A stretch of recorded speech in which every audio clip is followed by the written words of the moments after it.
Olá! Nossa aula de hoje vai ser sobre o sistema respiratório.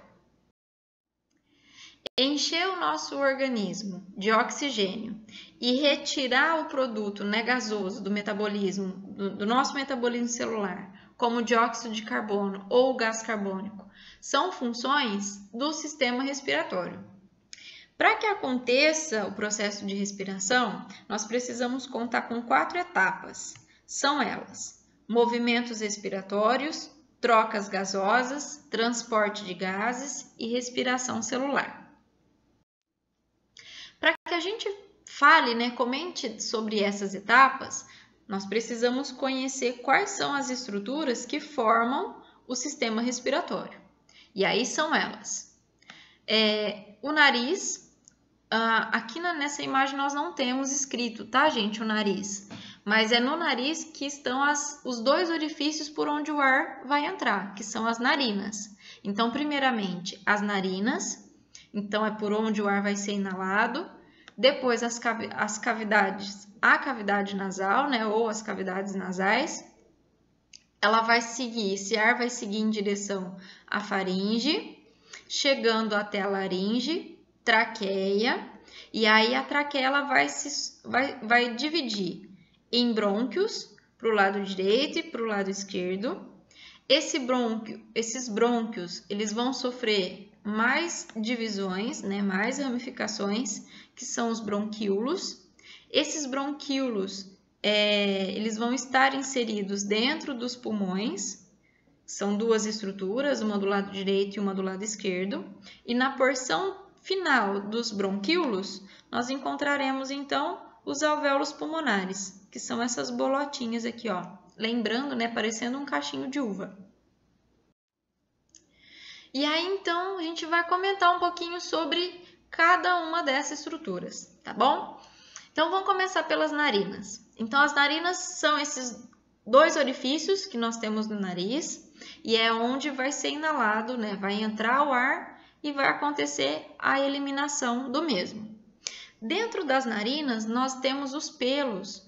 Esses pelos, eles têm uma função muito importante, que é o processo de filtragem. Aqui nesses pelos, todas as partículas de sujeira, que são de pó, de pelo, vai ficar retido nesses pelos, tá? Então, aí o ar precisa ser filtrado para poder seguir para dentro do nosso corpo.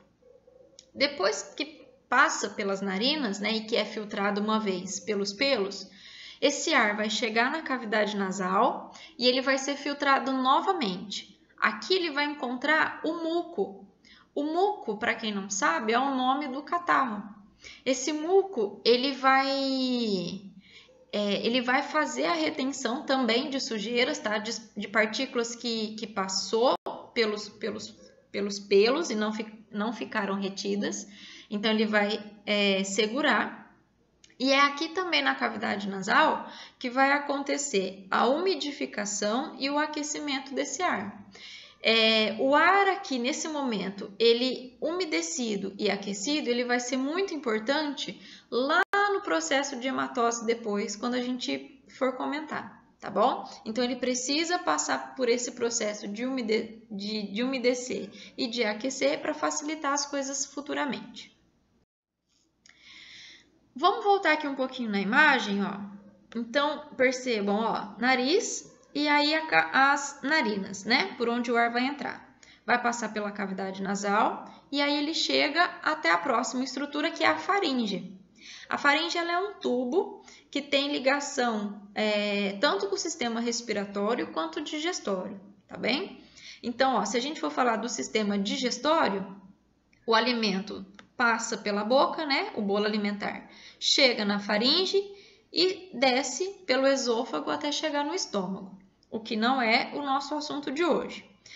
Agora, o ar, ele sai da cavidade nasal, ele passa pela faringe e ele vem em direção à laringe para chegar na traqueia, tá certo?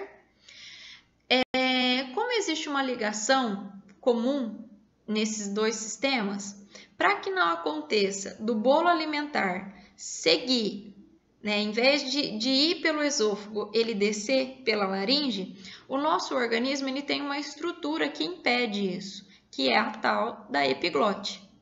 Toda vez que a gente coloca um alimento, um sólido ou um líquido na boca e a gente engole, esse movimento de deglutição, ele estimula, né, o fechamento da epiglote. Então, ele fecha, a epiglote fecha esse canal. E aí não deixa o alimento, né, ou o líquido seguir via traqueia, tá bom?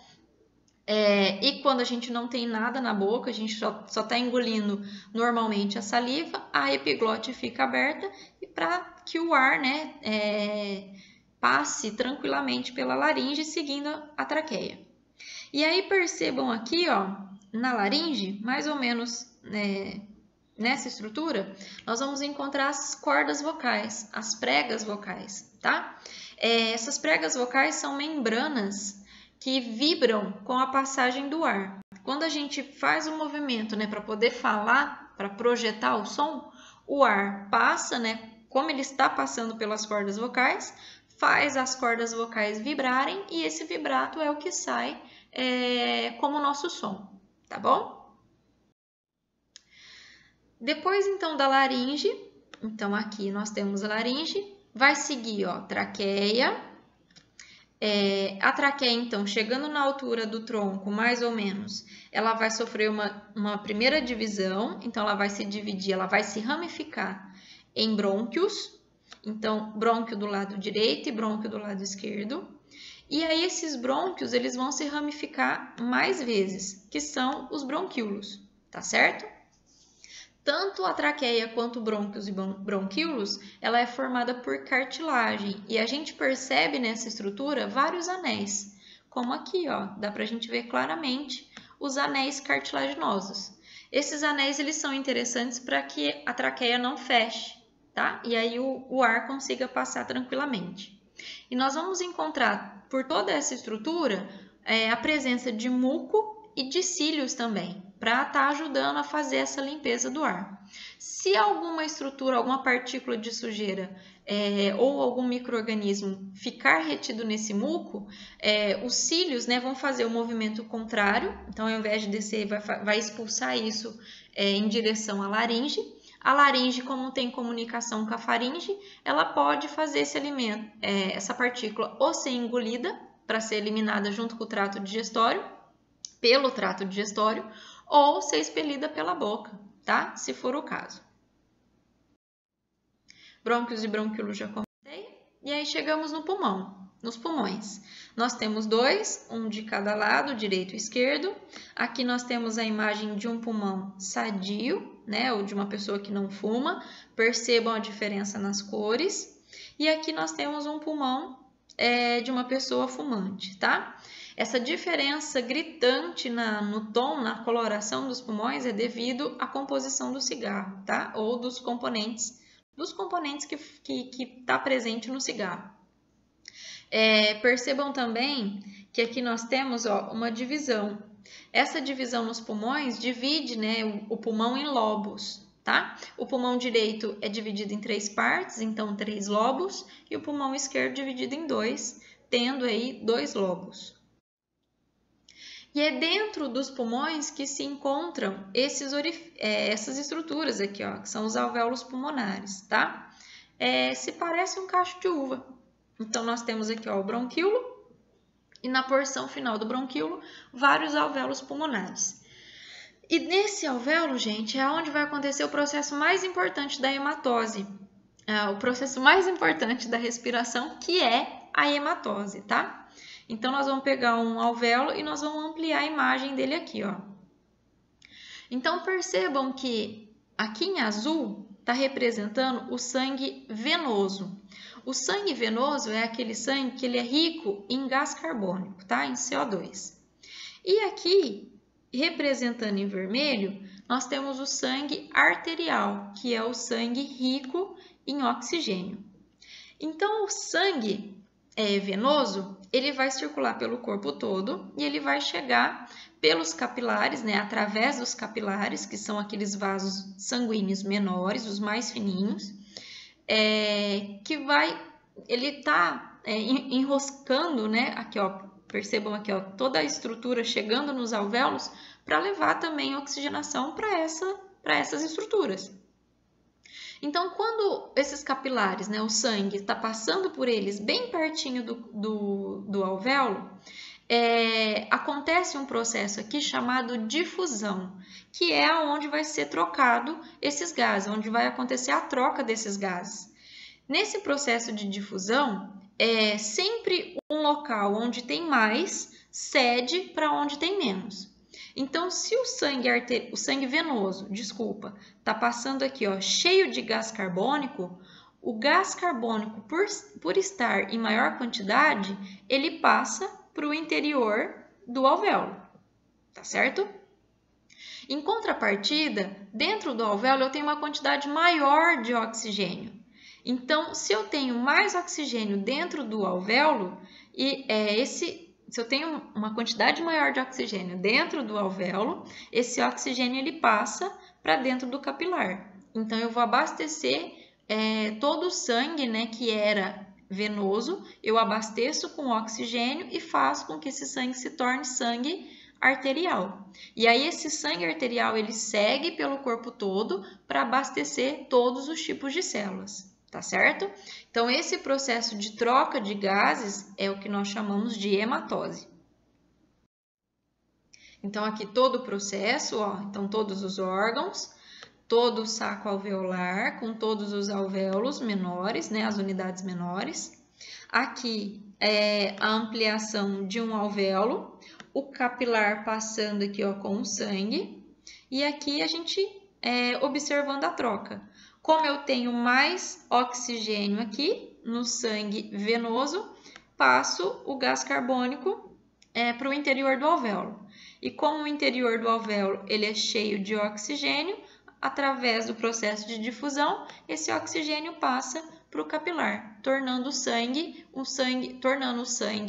venoso em sangue arterial. E aí, gente, nós sabemos que os gases, então, eles são transportados pelo nosso corpo pelo sangue, né? Nós acabamos de ver. Então, cerca de 97% do oxigênio, ele é transportado para as células através de uma proteína que fica nos glóbulos vermelhos, nas hemácias, né? Chamada hemoglobina. Então, eu preciso ter essa proteína grudada na hemácia para ela poder se ligar com moléculas tanto de oxigênio quanto de gás carbônico para poder ser transportado pelo nosso corpo, tá bom? Essa hemoglobina, quando ela se une com 4 moléculas de oxigênio, nós chamamos ela de oxihemoglobina. E quando ela se junta com o CO2, nós chamamos de carbohemoglobina. Só para vocês saberem. O que tem que saber, que tem que fixar na cabeça de vocês, é que o transporte de gases ele é feito por uma proteína, né, que fica na hemácia, que é chamada de hemoglobina. Nós temos também, do lado de fora dos pulmões, uma membrana, como se fosse uma pele muito fininha, formada por 2 camadas, chamada de pleura. Essa pleura, ela protege os pulmões, né? E ela permite com que o pulmão, na hora de fazer os movimentos de inspiração e expiração, que ele se expande, né, dentro da caixa torácica e não se machuque, tá bem? Entre a pleura e o pulmão tem um líquido que fica lubrificando, tá? Essa pleura e mantendo, né, o órgão, né, o pulmão, para que não se machuque, tá? Nesse movimento de inspiração e expiração. Para que aconteça esses movimentos de inspirar e expirar, gente, nós contamos também com 2 músculos, com alguns músculos, tá? Que são muito importantes, que são os músculos respiratórios. Quais são eles? O diafragma e os músculos intercostais, internos e externos, tá bom? Então, vamos falar aqui, ó, como para que aconteça o processo de inspirar, da gente puxar o ar pelas narinas, vários eventos precisam acontecer. Então, só dei uma olhadinha aqui na imagem, ó, mostrando os músculos intercostais que ficam aqui, ó, sobre as costelas, tá bom? E esse aqui, ó, embaixo é o diafragma. Então, para acontecer a inspiração, primeiramente, todos os músculos intercostais, então os músculos que estão em cima das costelas, mais o diafragma, ele precisa contrair, tá? Ele precisa ficar rígido. Depois que houve essa contração do diafragma, esse diafragma, ele abaixa, ele desce. E aí o externo, que é um ossinho que liga, né, o meio aqui, ó, ele fica no meio das costelas. O externo e as costelas levantam. Depois que o diafragma abaixou, o externo e as costelas levantaram, os pulmões aumentam. E aí aumenta o volume, então eles ficam maiores. Quando aumenta o volume dos pulmões, ocorre uma diminuição da pressão do ar dentro deles. E aí eu consigo fazer com que o ar entre. Como não tinha ar, né, gente? Diminuiu a pressão, o ar que eu consigo inalar, que eu consigo puxar pelo nariz, ele toma conta de toda a extensão dos pulmões. Então, isso é o processo de inspiração. Agora, no processo de expiração, vai acontecer o contrário. Então, para que aconteça a expiração, né, para a gente eliminar o ar, então, os músculos do diafragma e os músculos intercostais precisam relaxar. Quando o diafragma relaxa, ele sobe. Perceba aqui na imagem, ó, ele sobe. Quando ele sobe, o externo e as costelas retraem. Então, é como se eles murchassem. Nesse movimento de murchar, os pulmões vão contrair. Vai acontecer a contração dos pulmões, vai acontecer a diminuição do volume, aumenta a pressão do ar dentro dos pulmões e aí eu consigo eliminar. Só pensem assim, ó, se eu consigo, quando o diafragma ele relaxa, ele sobe, é como se ele desse um soco nos pulmões e eliminasse, né, fazendo o ar que está dentro do pulmão voltar para cima e ser eliminado pelo nariz, tá certo? Esse é o processo de expiração.